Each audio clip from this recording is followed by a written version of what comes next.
नमस्कार, स्वागत है आपका EN हिंदी पर। पेश है हिमाचल प्रदेश की 10 सबसे बड़ी खबरें। कृपया वीडियो को लाइक जरूर करें, चैनल को सब्सक्राइब जरूर करें ताकि हिमाचल प्रदेश की सभी बड़ी खबरों की अपडेट्स आपको मिलती रहे। स्कूलों में नियमित कक्षाएं शुरू होने से पहले 41 शिक्षक कोरोना पॉजिटिव।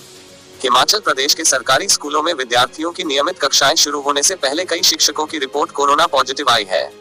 मंडी जिले के सरकाघाट क्षेत्र के विभिन्न स्कूलों से 41 शिक्षक कोरोना पॉजिटिव पाए गए हैं। सरकाघाट क्षेत्र पहले से ही जिला मंडी के अन्य क्षेत्रों में कोरोना के मामलों में सबसे आगे रहा है। सरकाघाट के कन्या स्कूल, बलद्वाड़ा, खुडला, रोपा, ठाठर, टिक्करी, सिध्यानी स्कूलों से नए मामले आए हैं। कन्या स्कूल सरकाघाट से 11 शिक्षक कोरोना पॉजिटिव आई है। वहीं खुडला स्कूल में 7, टिक्करी सिध्यानी स्कूल के 14, बलद्वाड़ा स्कूल से 7 और रोपा ठाठर स्कूल से 2 मामले सामने आए हैं। SDM सरकाघाट जफर इकबाल ने मामले की पुष्टि की है। उन्होंने कहा कि सभी मरीजों को होम आइसोलेट कर दिया गया है और कोरोना प्रोटोकॉल के तहत कार्रवाई की जा रही है। बता दें, प्रदेश में 1 फरवरी से स्कूलों में विद्यार्थियों की नियमित कक्षाएं शुरू होगी, लेकिन इससे पहले शिक्षकों के कोरोना पॉजिटिव आने से अभिभावकों की चिंता बढ़ गई है। वहीं शनिवार शाम तक किन्नौर 19, कांगड़ा 14, बिलासपुर 1 और शिमला में भी एक नया मामला आया है। इसके साथ ही प्रदेश में कोरोना संक्रमितों का कुल आंकड़ा 57,424 पहुंच गया है। सक्रिय मामले घटकर 314 रह गए हैं। अब तक 56,131 मरीज ठीक हो चुके हैं। वहीं अब तक 963 कोरोना संक्रमितों की मौत हुई है। 3 दिन खराब रहेगा मौसम। मौसम विज्ञान केंद्र शिमला ने जारी किया येलो अलर्ट। हिमाचल प्रदेश में 3 से 5 फरवरी तक मौसम खराब रहेगा। इस दौरान प्रदेश के कई क्षेत्रों में बारिश और बर्फबारी का पूर्वानुमान है। पश्चिमी विक्षोभ की सक्रियता से मौसम में यह बदलाव आ रहा है। तापमान में कमी आने से ठंड बढ़ेगी। 3 फरवरी को मैदानी जिलों ऊना, बिलासपुर, हमीरपुर और कांगड़ा में अंधड़ चलने और बिजली गरजने का येलो अलर्ट भी जारी हुआ है। प्रदेश के ऊंचाई वाले क्षेत्रों में 2 फरवरी को भी बर्फबारी के आसार हैं। शेष इलाकों में 2 फरवरी तक मौसम साफ रहेगा। शनिवार को राजधानी शिमला सहित प्रदेश के अधिकांश क्षेत्रों में मौसम साफ रहा। शिमला में हालांकि हवाएं चलने से मौसम में ठंडक बढ़ गई है। शनिवार को अधिकतम तापमान में सामान्य से 2 डिग्री की कमी दर्ज हुई। हिमाचल में इस दिन से शुरू होंगी स्कूल शिक्षा बोर्ड की वार्षिक परीक्षाएं। हिमाचल प्रदेश स्कूल शिक्षा बोर्ड की 10वीं और 12वीं की वार्षिक परीक्षाएं 13 अप्रैल से शुरू होंगी, जबकि यह परीक्षाएं 10 मई तक सायंकालीन सत्र में होंगी। स्कूल शिक्षा बोर्ड ने वार्षिक परीक्षाओं की संशोधित डेट शीट जारी की है। बोर्ड अध्यक्ष डॉक्टर सुरेश कुमार सोनी ने बताया कि 5वीं कक्षा की बोर्ड परीक्षाएं 8 से 15 मार्च तक चलेंगी। इसके अलावा 8वीं कक्षा की परीक्षाएं भी 3 मार्च से शुरू होकर 20 मार्च तक चलेंगी, जबकि 9वीं कक्षा की परीक्षाएं 4 मार्च से 23 मार्च तक सुबह के सत्र में होंगी।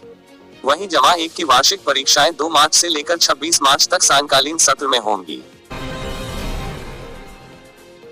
देहरा बीट में 2 विदेशी पक्षी मृत मिले, रैपिड रिस्पांस टीम ने किया डिस्पोज ऑफ। पौंग झील के वाइल्ड लाइफ सैंक्चुरी क्षेत्र में पिछले कई दिनों से फैले एवियन इन्फ्लुएंजा बर्ड फ्लू का प्रकोप अब तक के सबसे निम्न स्तर पर पहुंच गया है। पिछले करीब 1 हफ्ते से विदेश पक्षियों की मौत का आंकड़ा घटकर इकाई में रह गया है। अब जल्द ही पौंग झील में बर्ड फ्लू के प्रकोप से मुक्त होने की उम्मीद बंध गई है, जिससे स्थानीय लोगों व पक्षियों प्रेमियों में खुशी की लहर है। वन विभाग हिमाचल प्रदेश के वन्य प्राणी विंग द्वारा फैले बर्ड फ्लू को पूरी तरह खत्म करने के लिए निरंतर प्रयास किए जा रहे हैं। वाइल्ड लाइफ विंग की रैपिड रिस्पांस टीमें दिन रात मृत पक्षियों की खोज और नियमानुसार डिस्पोज ऑफ करके प्रभावित क्षेत्र को सैनिटाइज कर रही हैं। वन विभाग की PCCF अर्चना शर्मा ने बताया कि शनिवार को केवल पौंग झील की 9 बीटों में से केवल देहरा बीट में 2 12-हेडेड गीज पक्षी मृत पाए गए हैं, जिनको विभाग द्वारा नियमानुसार डिस्पोज ऑफ किया गया। 34वें दिन विदेशी मेहमान परिंदों की मौत का आंकड़ा 4,991 पहुंच गया है। हिमाचल में बनेंगे 100 क्लस्टर स्कूल, 10 लाख की पहली किस्त जारी। राज्य में 100 क्लस्टर प्राइमरी स्कूल बनाए जाएंगे। इसके लिए विभाग ने स्कूलों को 10-10 लाख रुपए की पहली किस्त जारी कर दी है। इस संबंध में प्रारंभिक शिक्षा विभाग ने स्वर्ण जयंती ज्ञानोदय क्लस्टर श्रेष्ठ विद्यालय की अधिसूचना भी जारी कर दी है। इसके तहत हर विधानसभा क्षेत्र से सबसे अधिक इनरोलमेंट के आधार पर प्राइमरी स्कूलों का चयन किया गया है। इन स्कूलों में गुणात्मक बदलाव लाया जाएगा। इसमें छात्र शिक्षकों का भी उचित अनुपात सुनिश्चित किया जाएगा। दिल्ली में बम धमाके के बाद हिमाचल में अलर्ट, सीमाओं पर कड़ी चौकसी के निर्देश। दिल्ली में इजरायली दूतावास के पास हुए बम धमाके के बाद हिमाचल में भी अलर्ट जारी कर दिया गया है।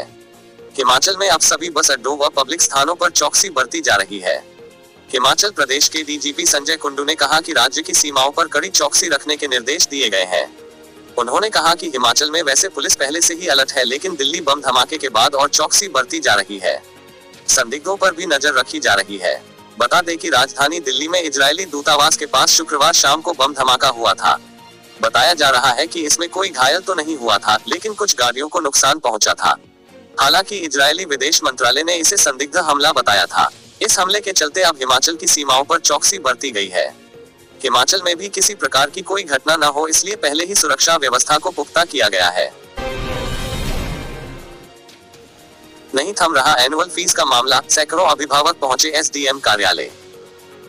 निकटवर्ती गांव घुरकड़ी पालमपुर रोड पर स्थित एक निजी स्कूल द्वारा एनुअल फीस के मामले को लेकर शनिवार को सैकड़ों महिलाएं अपनी मांग को लेकर एसडीएम कांगड़ा के कार्यालय पहुंची।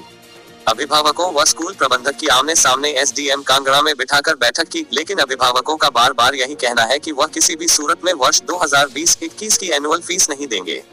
अगले वर्ष 2021-22 का होने वाले सेशन के बारे में विचार कर सकते हैं, लेकिन अभी वह कोविड काल के दौरान वह ऐसी स्थिति में नहीं है कि वह जब उनके बच्चे स्कूल गए नहीं तो एनुअल फीस दे।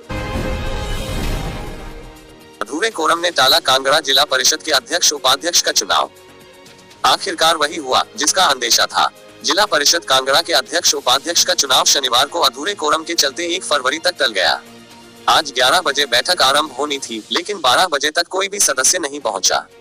इसके बाद 12 बजे बैठक शुरू हुई तो कोरम पूरा नहीं हो पाया। अब 1 फरवरी को साधारण बहुमत से अध्यक्ष उपाध्यक्ष का चुनाव होगा। 54 वार्ड वाली कांगड़ा जिला परिषद का कोरम पूरा करने के लिए 36 सदस्यों की मौजूदगी अनिवार्य थी, लेकिन निर्धारित समय तक भाजपा समर्थित 33 जिला परिषद सदस्य ही चुनाव के लिए बुलाई बैठक में पहुंचे। कांग्रेस समर्थित किसी भी जिला परिषद सदस्य ने बैठक में हाजिरी नहीं भरी। इससे पहले भाजपा ने दावा किया था कि उनके पाले में 34 सदस्य हैं। शनिवार को जिला परिषद की बैठक शुरू होने से पहले वन मंत्री राकेश पठानिया, उद्योग मंत्री विक्रम ठाकुर, विधायक रीता धीमान सहित भाजपा के संसदीय क्षेत्र प्रभारी त्रिलोक कपूर मौके पर डटे रहे। वहीं वन मंत्री राकेश पठानिया ने 1 फरवरी को होने वाली बैठक में 40 सदस्य पहुंचाने का दावा किया है। किसान आंदोलन के समर्थन में सीटू ने डीसी कार्यालय के बाहर दिया मौन धरना।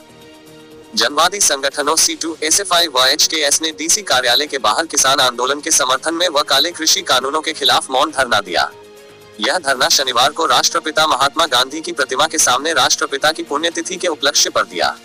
इस मौके पर सीटू महासचिव सचिव सुदेश ठाकुर ने कहा कि आज देश में किसानों के लंबे समय से चल रहे अहिंसक आंदोलन को हिंसा के सहारे खत्म करने की कोशिश सरकार द्वारा की जा रही है।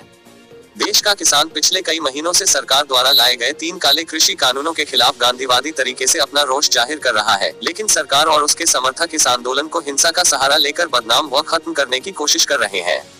सीटू नेता ने कहा कि आज देश के किसान आंदोलन ने देश को गांधीवाद, सत्य और अहिंसा की ओर फिर से मोड़ने की कोशिश की है, लेकिन आज गांधी की सोच से नफरत करने वाले और गोसे के समर्थक इसे फिर से असत्य और हिंसा की ओर ले जा रहे। सीटू, एसएफआई व हिमाचल किसान सभा के नेताओं ने इस धरने के माध्यम से जनता से अपील की है कि जनता इस आंदोलन का साथ दे ताकि इस आंदोलन को और मजबूती मिल सके। मानव भारती यूनिवर्सिटी फर्जी डिग्री बेचने मामले में 194 करोड़ की संपत्ति अटैच। हिमाचल प्रदेश की निजी यूनिवर्सिटी मानव भारती में अभी तक का सबसे बड़ा फर्जी डिग्री मामला उजागर हुआ है। फर्जी डिग्री मामले में ईडी ने 194 करोड़ की संपत्ति सीज कर ली है, जबकि आरोपी के पास कुल 440 करोड़ की संपत्ति है। ये संपत्ति अधिकतर करनाल के रहने वाले राजकुमार राणा व उसके परिवार के नाम पर है। इसमें 7 करोड़ से ज्यादा एफडी है, जबकि अन्य पैसा बैंक खातों व संपत्ति का है। मानव भारती को 2009 में भाजपा सरकार के समय प्रदेश में यूनिवर्सिटी चलाने की इजाजत मिली थी। यूनिवर्सिटी ने बनने के बाद 17 राज्यों में फर्जी डिग्री का गोरखधंधा चलाया। मानव भारती यूनिवर्सिटी ने राजस्थान उदयपुर में भी माधव यूनिवर्सिटी के नाम से यूनिवर्सिटी चलाए। जांच एजेंसियों की माने तो मानव भारती ने 41,000 फर्जी डिग्रियां बेची, जिनमें से 36,000 डिग्रियां फर्जी है, जिनकी जांच चल रही है। महिला आयोग की अध्यक्ष डेजी ठाकुर को सेवा विस्तार 3 साल के लिए फिर मिली नियुक्ति। हिमाचल प्रदेश महिला आयोग की अध्यक्ष डॉक्टर डेजी ठाकुर को फिर नियुक्ति मिल गई है। हिमाचल प्रदेश सरकार ने उन्हें आगामी 3 साल के लिए सेवा विस्तार दे दिया है।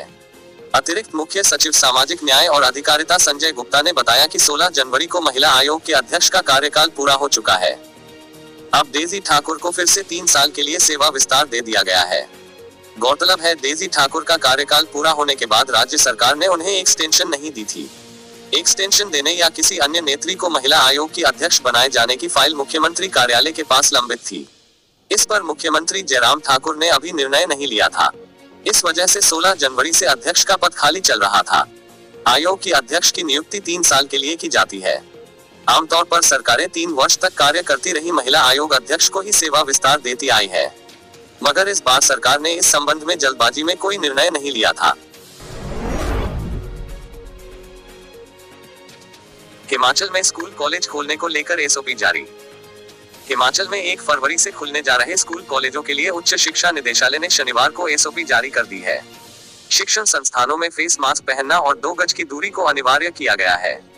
हैंड सैनिटाइज की प्रक्रिया का भी पूर्ण रूप से पालन करना होगा। शिक्षण संस्थानों में एसओपी को नोटिस बोर्ड पर भी लगाने के निर्देश दिए गए हैं। शनिवार को उच्च शिक्षा निदेशक डॉक्टर अमरजीत कुमार शर्मा की ओर से सभी स्कूल कॉलेज प्रिंसिपलों और जिला उपनिदेशकों को जारी पत्र में एसओपी का पालन करते हुए कक्षाओं को लगाने को कहा गया है। 1 फरवरी से ग्रीष्मकालीन छुट्टियों वाले स्कूलों में 5वीं और 8वीं से 12वीं की नियमित कक्षाएं लगेंगी।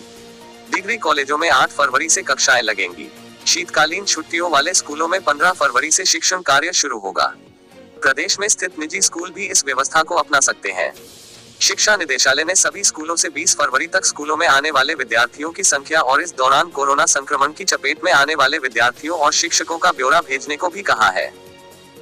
दोस्तों, अगर अभी तक आपने हमारे चैनल को सब्सक्राइब नहीं किया है तो यहाँ क्लिक करके हमारे चैनल को सब्सक्राइब कर लें। साथ ही इस नोटिफिकेशन बेल पर भी जरूर क्लिक करें, जिससे कि आप हमारे आने वाले सारे वीडियोस की नोटिफिकेशन अपने मोबाइल पर पा सकें।